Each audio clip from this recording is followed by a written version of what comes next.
반갑습니다. 예, 반갑습니다. 예. 오늘 초하루고요. 우리가 이제 그동안 관음 시식을 3번에 걸쳐서 했고, 오늘 4번째인데, 세 번째 할 때 이제,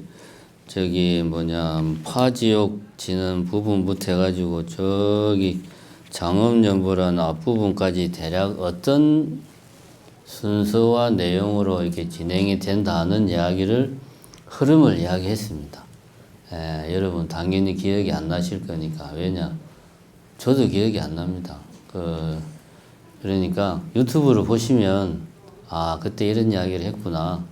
관음시실 해설 3번째 보면은 대략적인 요런 흐름으로 이어진다 하는 이야기가 나옵니다. 아주 짧게 말하면 이제 요 부분이 이제 사실은 시식의 핵심이죠.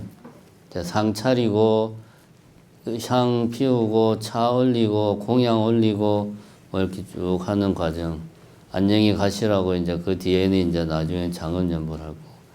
오늘은 그 내용 중에 보면 사구계가 여러 개 나옵니다. 우리가 대표적인 사구계가 뭐가 있지요? 사구계 하면 딱 떠오르는 것. 금강경 사구계. 금강경 사구계가 뭡니까? 범소유상, 계시여망, 약견재상, 비상, 적견열애. 그렇지. 대단한 분들이 많으시네. 자, 이제 오늘 하는 부분에, 흐름은 지난번에 했고, 첫 번째 나오는 게 금강경 사국에도 나오고, 여기 217페이지에 보면 화엄경 사국에도 나옵니다. 약인용료지, 삼세일체불, 언관법계성, 일체유심조. 그 다음에 또 2개가 더 있어요. 법화경 사국에도 있습니다. 231페이지에 보면 펴셨나요? 231페이지 두 번째 줄 제법 종벌내 상자 정멸상 불자 행도의 내세 득작불. 요게 법화경 사국이다. 그 다음에 나오는 거는 열반경 사국에 재행무상 시생멸법 생멸멸이 정멸유락. 이건 이제 열반경 사국에. 그러니까 요 부분 안에 대승경전을 대표하는 4가지 경전의 사구계가 다 들어가 있다. 그러니까 대승경전을 마음 같으면은 다 독송을 해드리고 싶은데 너무 많고 시간도 없고, 그러니까 각 경전을 대표하는 사구계를 골라서 넣은 거죠.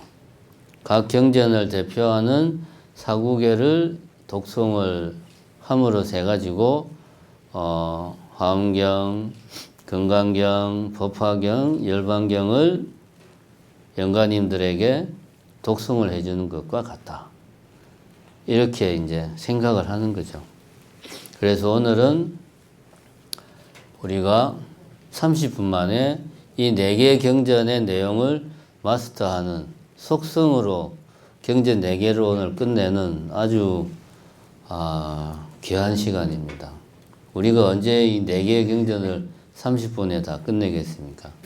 자, 먼저 217페이지 화엄경 사국에 약인용료지 삼세일체불 언관법계성 일체유심자라. 여기 이제 유명한 화엄경의 사구계입니다. 사구계라는 말은 개송인데 4개의 구절로 이루어진 개송이다. 그래서 사구계라고 그래요.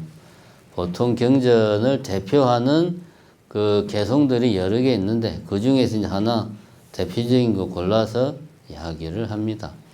이 화엄경 사구계는 요 문장의 이제 핵심은 또 사구계 중에 4개의 구절 중에서 그 중에서도 또 핵심은 일체유심조. 일체유심조에 대해서는 제가 작년에 한글로 기억을 합니다. 여러분들 일체 유심조에 대해서 자세히 알고 싶으면 어디를 보면 됩니까? 예, 유튜브를 들어가서 본문을 잘 찾아보면 작년 10월 달쯤 해서 일체 유심조는 불교의 핵심이다. 뭐 이런 주제로 본문을 했습니다. 그거 참고하시기 바랍니다. 그래도 이제 일체 유심조에 대해서 우리가 또 그냥 넘어갈 수는 없으니까 다시 한번 더 복습하는 의미에서 짧게 이야기를 합시다. 요 사국의 내용을 자세히 보면 약인 용료지 만약 사람이 알고자 한다면 무엇을? 삼세 일체불. 삼세의 일체 부처님들을 알고자 한다면 삼세는 뭡니까? 과거, 현재, 미래. 자, 그러니까 삼세는 과거, 현재, 미래. 그러니까 모든 부처님들을 내가 알고자 한다면 부처님을 안다는 말은 다시 말하면 부처님은 곧 진리를 의미하니까 불교의 진리를 내가 알고자 한다면 어떻게 해야 되느냐? 응관 법계성, 응당 법계의 성품을 가느라. 그게 뭐다? 일체 유심조다.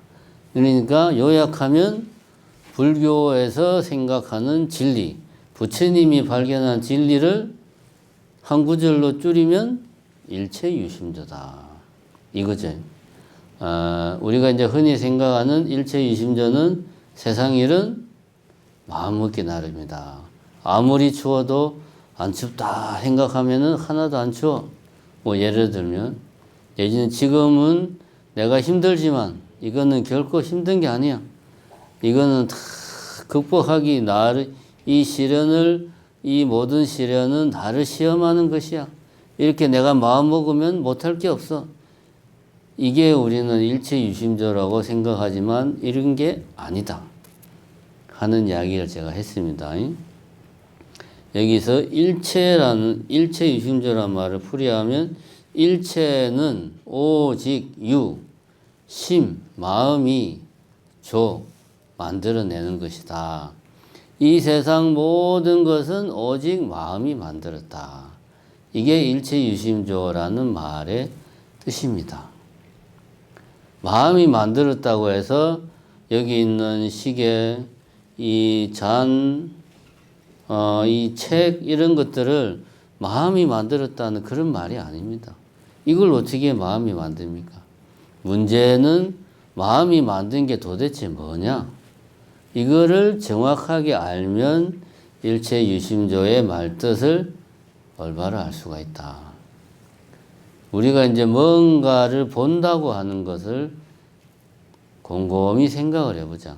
뭔가를 본다는 말은 빛이, 예를 들어서 저 카메라를 내가 본다. 카메라가 저 빛에 부딪혀서 반사가 되죠.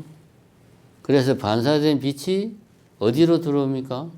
내 눈 안으로 들어와서 어디에 맺힙니까? 눈 안에 망막에 맺히죠.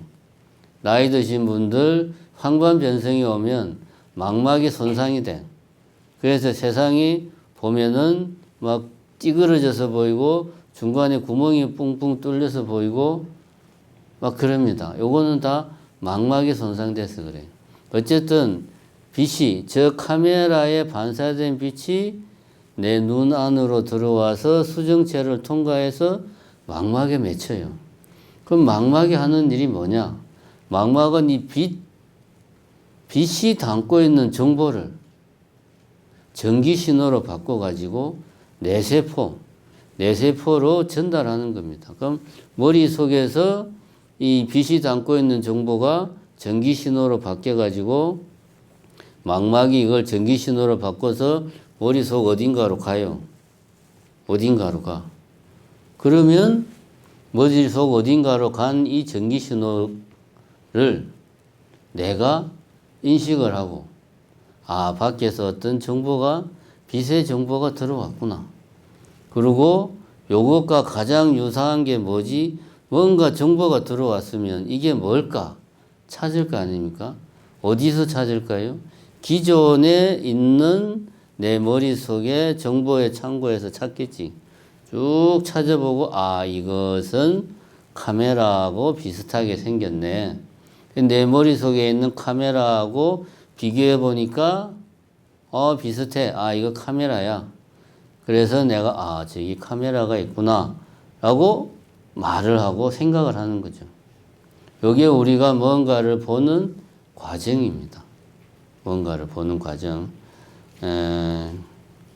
그러면은 우리가 실제로 보는 것은 제가 아까 말한 것을 잘 생각해 보면 실제로 보는 것은 눈이 보는 게 아니고 눈은 뭐 합니까?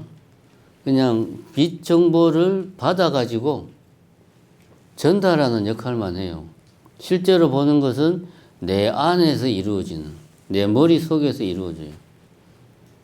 그러면 내 머릿속에서 보는 것은 저 밖에 있는 저 무언가가 아니고 저 무언가에 관한 그 빛이 담고 있는 정보, 더 정확하게 말하면 전기 신호로 바뀐 정보를 보는 거죠.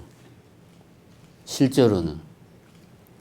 우리가 이해하기 쉽게 말하자면 머릿속에 만들어진 이미지를 보는 거지. 정보, 이미지를 보는 거예요. 실제 저걸 보는 게 아니고. 그래서 우리는 기존의 내 기억이나 머릿속에 있던 데이터하고 비교를 해서 이거는 지금 이 전기 신호의 무리는 카메라하고 유사하구나. 얘는 카메라구나. 라고 생각을 한다는 거죠. 즉 우리가 보는 것은 밖에 있는 저것이 아니고 저것의 정보, 내 머릿속에 들어온 저것에 관련된 정보를 보고 있습니다.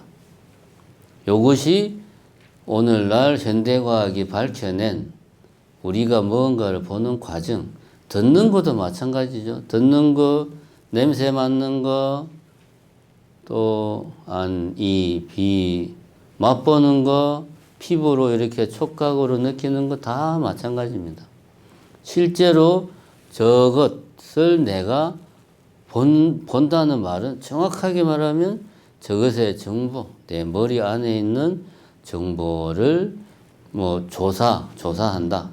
그렇게 말할 수가 있죠. 그러면은 제가 옛날에는 그랬어요. 출가하기 전에는 제가 복숭아 알레르기가 있었어요. 어릴 때 이제 설익은 복숭아를 먹어가지고 설사를 엄청 심하게 한 거예요. 그냥 진짜 어린 나이에. 제 기억으로는 아마 학교 들어가기 전에 설사를 엄청 심하게 했어요. 제가 그걸 기억할 정도, 그러니까 길거리에 파는 복숭아를 가다가 그걸 이제 막 사가지고 먹었는데 설사를 엄청나게 해가지고 그 다음부터는 복숭아를 먹고 나서 두드러기가 너무 심하게 났어요. 온몸에 그냥 특히 이런 겨드랑이 몸에 이렇게 막 뭡니까 팔이 접치고 하는 부분들 있잖아요.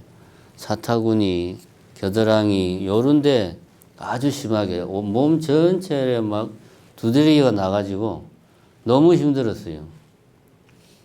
그 다음부터는 복숭아를 쳐다보기만 해도 겨드랑이, 팔꿈치 이런 데가 막 간질간질해요. 먹는 거는 둘째치고 내만 그러냐. 복숭아 두드러기 있는 사람들은 정도의 차이는 있지만 다 그럽니다. 그게 이제 보통 사람들이 그러면 이제 복숭아를 보면 복숭아 그 틀에 있는 뭔가가 날아와서 이렇게 콧구멍으로 들어가서 그게 이렇게 간지럽힌다고 생각하는데 그거 아니에요. 저 멀리 있는 걸 봐도 막 간질간질해. 심지어 심할 때는 사진만 봐도 왠지 기분에 막 간지러운 것 같아요. 이게 뭘 의미하는 겁니까? 내 밖에 있는 저 뭔가를 내가 봤어. 그것에 대한 정보가 빛이 그 정보를 담아가지고 내 눈 안으로 들어와서 내 머리 망막에서 전기 신호로 바뀌어가지고 여기 내 속으로 들어갔어요. 내 속에 들어온 전기 신호를 내 머리가 판단을 해보니까 이거 복숭아네. 그럼 이건 복숭아야. 그러고 끝나면 되는데 내 머릿속에 기억하고 있는 복숭아는 어떤 겁니까? 설사를 엄청 심하게 하는 것, 나를 힘들게 하는 것, 두드러지게 나게 하는 것, 이런 거니까 보는 순간 그 복숭아에 대한 내 생각이 같이 그냥 일어나는 겁니다. 여기에서 일체 유심조 할 때 일체는 내 밖에 있는 저것, 저 뭔가를 말하는 게 아니고 내 머릿속에 들어온 전기신호, 정확하게 말하면 그 전기신호를 보고 내 기억의 창고에서 끄집어낸 그 어떤 기억, 이미지, 복숭아라는 어떤 이미지, 그것이죠. 그걸 내가 보는 겁니다. 그러면 그거는 누가 만들었어요? 그거는 내 마음이 만들었잖아. 맞는 말이죠. 그러니까 일체는 유심조요.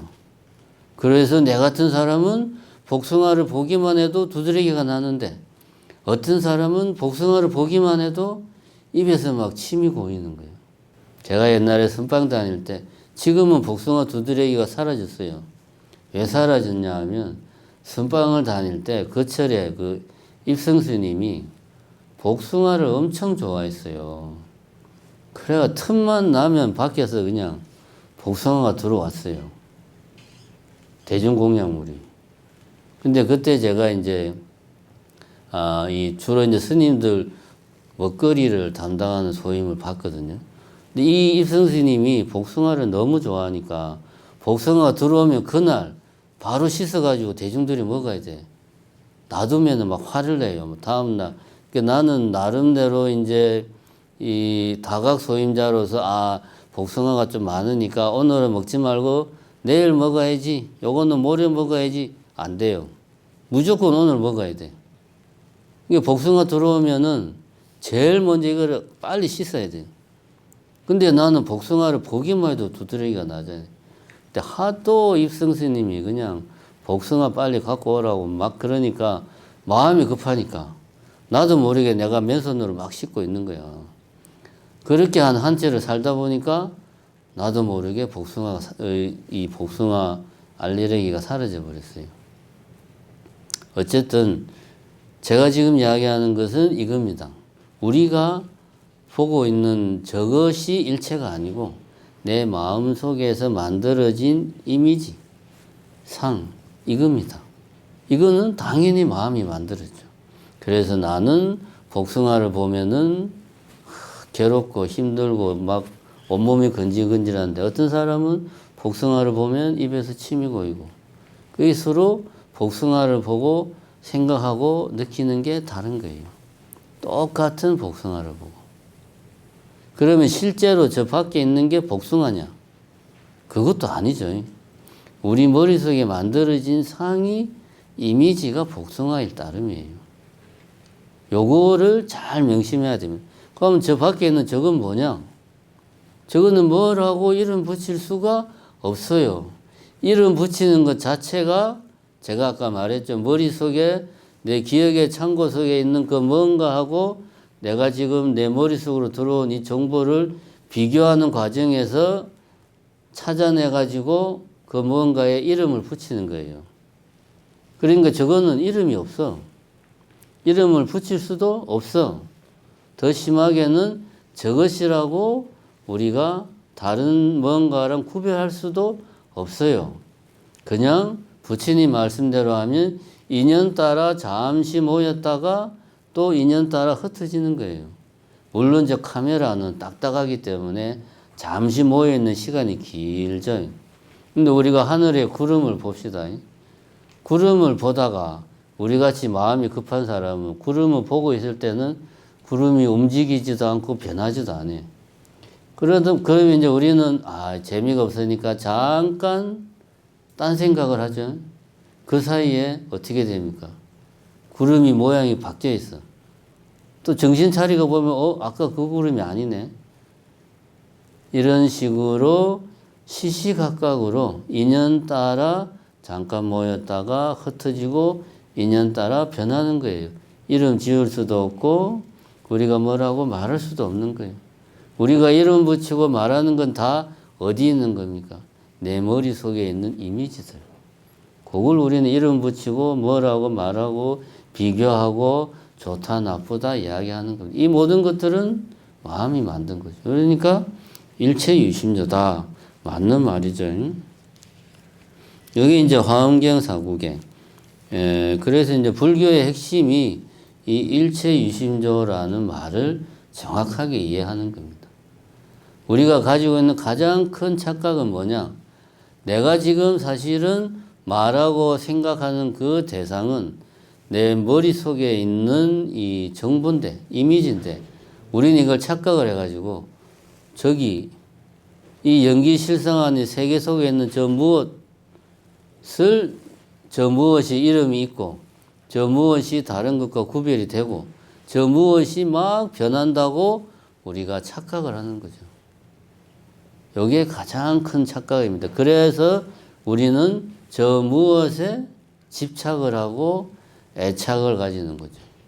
여기에서부터 번뇌가 생기는 거고, 그 번뇌가 우리를 고통 속에서 헤매게 만드는 거죠.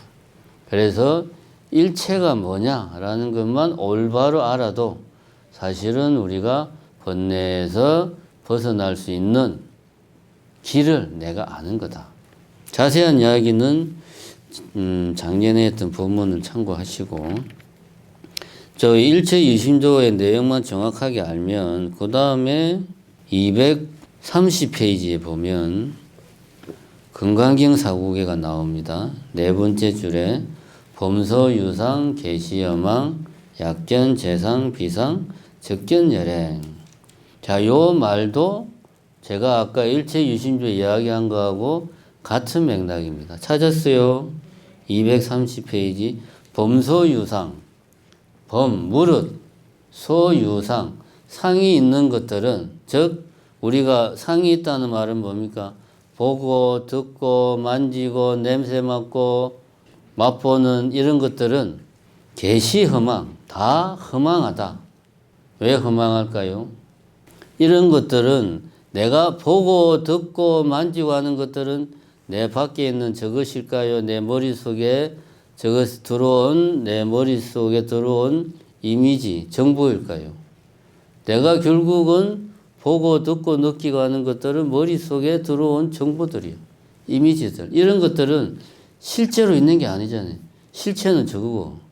그러니까 이거는 허망한 거예요. 그죠? 그 말입니다. 범서 유상은 다 상이 있는 것들은 다 허망하다.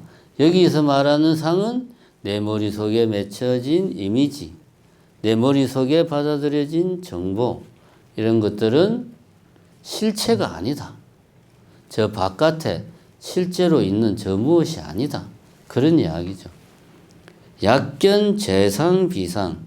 만약 재상이 모든 상이 아님을 본다면, 모든 상이, 그러니까 밖에 보는 저것, 내 머릿속에 내가 저것에 받아들인 내 머릿속의 정보, 이미지가 서로 다른 거다.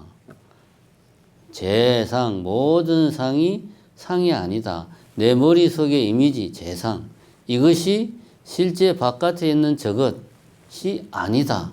라는 것을 깨달으면 열애를 본다. 열애를 본다는 말은 부처를 본다는 말이고, 부처를 본다는 말은 부처를 이룬다는 말이고, 그 말은 곧 깨닫는다는 말이죠. 그러니까 진리를 정득하는 거다. 진리가 뭐냐? 우리가 보고 듣고 느끼고 맛보는 이 모든 것들은 사실은 내가 연기실상의 세계에 있는 것들을 받아들여서 내 머릿속에서 만들어낸 정보들이야. 일체는 이런 내 머릿속에서 만들어진 정보에 불과해. 라는 것들을 아는 것. 이것이 올바른 진리를 깨닫는 거다. 그럼 저거는 우리가 뭐라고 이야기해야 되냐? 그 부처님 가르침대로 한다면 내 밖에 있는 저 뭔가는 연기실상의 세계. 인연 따라 모였다가 흩어졌다가 우리가 보기에는 끊임없이 변화무상하게 변하는, 사실은 저것이 변한다고도 말할 수가 없죠. 우리가 어떤 변하지 않는, 예를 들면 카메라, 내 마음속에 카메라라고 하는 변하지 않는 이미지가 딱 있으니까 그 이미지하고 비교하니까 저것이 계속 변하는 것으로 비춰지는 것 뿐이죠. 저것은 변한다고도 사실은 말할 수가 없죠. 실제 세계는 연기실상의 세계고 우리가 접하는 세계는 일체유심종, 내가 저것을 통해서 내 마음속에서 만들어낸 이미지를 우리는 보고 듣고 맛보고 조사하고 판단하고, 그래서 그것에 대해서 이렇다 저렇다 같이 판단을 내리고 애착하고 집착하고 좋아하고 싫어하고 미워하고 정오하는 겁니다. 그 이야기, 그러니까 건강경 사구계하고 화엄경 사구계가 맥락이 다르지가 않아요. 그죠? 같은 맥락입니다. 그 다음 페이지 231페이지에 보면 제법 종벌레 상자 정멸상 불자 행도의 내세 덕작불. 이거는 무슨 경의 사구계라고 그랬죠? 법화경의 사구계. 예, 이거는 법화경의 사구계입니다. 해석을 하자면 제법, 모든 법은 본래부터, 종본래, 본래부터 상자 정멸상, 항상 스스로 정멸하다 이거예요. 정멸하다는 말은 적은 고요하다, 멸은 멸했다. 무엇이 어떤 뭐 변화무상한 그런 것들 내지는 번뇌 이런 것들이 다 사라졌다. 그런 게 없다. 이게 원래 제 법은 원래 스스로 항상 고요하고 번뇌나 변화로부터 그런 것들이 사라진 정멸한 상태에 있다. 불자가 불자 행도의, 불자는 우리들을 말하는 거죠. 부처님 가르침을 따르는 부처님의 제자들이 행도의 이 도리를 행하면은 내세 덕작불, 내세가 언제입니까? 다음 생, 미래할 때 이래죠. 다음 생에는 덕작불, 부처가 될 수 있다. 덕은 뭐뭐 할 수 있다는 뜻이에요. 부처가 될 수 있다. 그러니까 제법이 본래 정멸하다는 이 사실을 우리가 수행을 통해서 깨달으면 지금은 뭐 우리가 부처가 아니더라도 다음 생에는 부처가 될 수 있다. 깨달을 수 있다. 그럼 법화경에서 말하는 핵심은 제법은 정멸하다. 여기서 말하는 제법은 이것도 결국 화엄경에서 말하는 사구계하고 같은 맥락입니다. 여기서 말하는 제법은 우리 아까 말한 마음속에 우리가 막 생긴 이미지, 이걸 말하는 게 아니고 저것은 저것 자체가 변화무상한 게 아니에요. 아까 말했지. 인연 따라 모습을 우리가 보기에 카메라, 우리가 보기에 시계, 인연 따라 이런 모습으로 잠깐 보였다가 또 다른 모습으로 보였다가 인연 따라 생하고 멸하는 거, 인연 따라 모였다 흩어졌다 하는 거지 생멸하는 게 아니다. 생멸하려면은 뭔가가 있어야 되죠. 뭔가가 있어서 이놈이 태어났어. 근데 잘 살다가 죽었어. 이게 생멸이잖아요. 근데 저 연기실상의 세계에는 뭔가라고 딱 규정된 게 없어요. 그러니까 생하고 멸하는 게 있을 수가 없죠. 그 세계는 말 그대로 공의 세계죠. 그래서 공의 세계, 정멸의 세계, 인연법 따라 굴러가는 세계 다 같은 말입니다. 자성이 없는 세계, 이것이다 저것이다 자성이 없는 세계 다 같은 말입니다. 우리가 저 연기실상의 세계를 이해하기가 힘든 것은 다른 게 아닙니다. 우리는 모든 것을 우리 머릿속에 정보로 가져와서 그것을 쪼개고 분석을 해서 이해를 하거든요. 그런데 연기실상의 세계는 그 이전의 세계잖아요. 머릿속에 정보로 들어오기 전에 세계란 말이에요. 근데 이거를 머릿속에 들어와서 우리가 이해 분별하는 방식으로 설명하려고 하니까 설명이 안 되는 거예요. 이해가 안 되는 겁니다. 이해가 안 되는 거는 어떻게 해야 됩니까? 이해가 안 되면 체험을 해야 되는 거예요. 머리로 이해할 게 아니고 우리가 수행을 통해서 연기실상의 세계를 내가 체험을 하는 겁니다. 그래서 뭐라고 그랬어요? 언어도단이고 심행처 멸이다. 언어도, 말의 언어의 도, 길이 단, 끊어지고 말로 설명할 수 없다 이거지. 심행처 멸이라 마음으로 어떻게 할 수 있는 게 아니다. 내가 상상한다고 해서 생각한다고 해서 어떻게 할 수 있는 게 아니다. 그 세계가 연기실상의 세계다. 그 세계를 법화경에서는 이제 저 세계는 정멸의 세계라는 것을 네가 본래부터 체득을 하면은 그 네가 바로 부처야. 그런 이야기를 하고 있습니다. 같은 맥락이죠. 마지막에 열반경 재행무상 시생멸법 생멸멸이 정멸이라.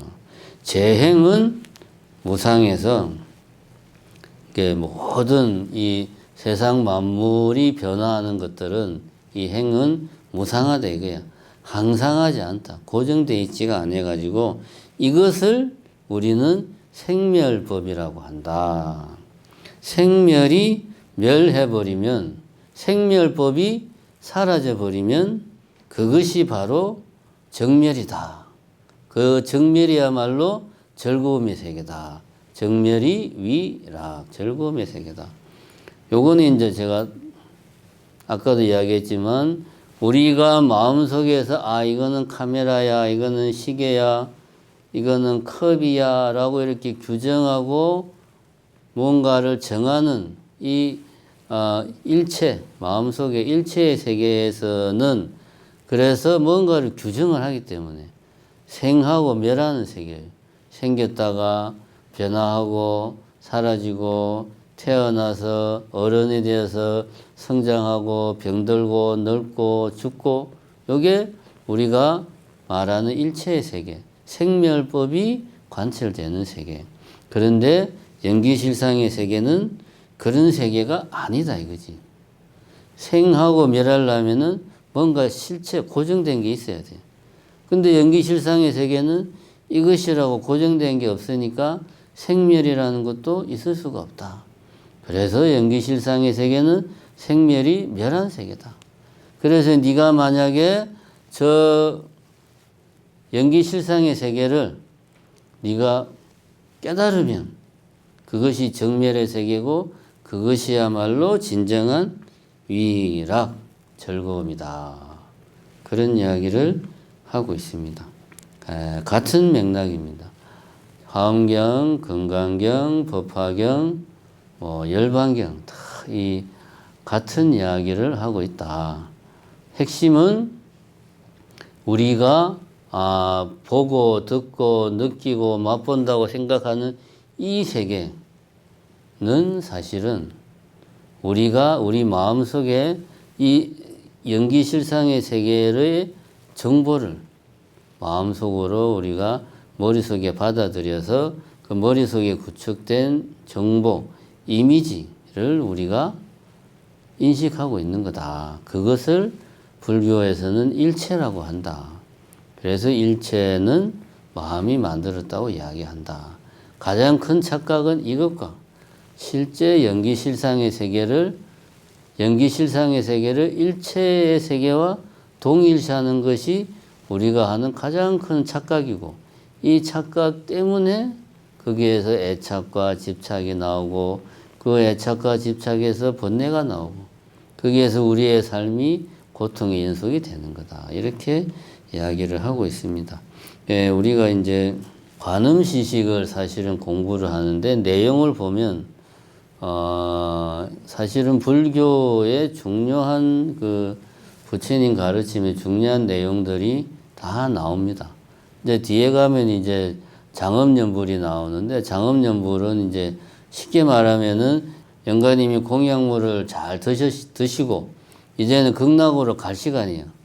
그래서 극락을 가려면은 서방 정토를 주재하고 계시는 아미타 부처님에게 귀해서 아미타 부처님을 생각을 다 항상 마음속으로 해야 극락으로 갈 수 있다. 그래서 나무아미타불 연불을 계속 하는 게 장엄연불이에요. 근데 이 우리 같은 중생들은 나무아미타불만 하려니까 지겹단 말이에요. 그러니까 중간중간에 추임새를 넣는 거야. 뭐 아미타불 제아방 뭐 이런 추임, 그러니까 나무아미타불만 하려면 재미가 없으니까 앞에 이제 법주 스님이 부처님 말씀 중에 좋은 말씀들을 선창으로 하면 나머지 대중들은 후창으로 나무아미타불하고 아미타불 제하방 나무아미타불 이런 식으로 그렇게 해서 이제 극락으로 보내는 거예요. 그러니까 장엄연불에는 진짜 뭐 불교의 그 여러 가지 좋은 구절들이 다 나옵니다. 그래서 사실은 우리가 관음시식을 공부하지만 부처님 말씀 중에 아주 그 핵심이 되고 그 중요한 구절들을 공부한다. 이렇게 생각하시면 됩니다.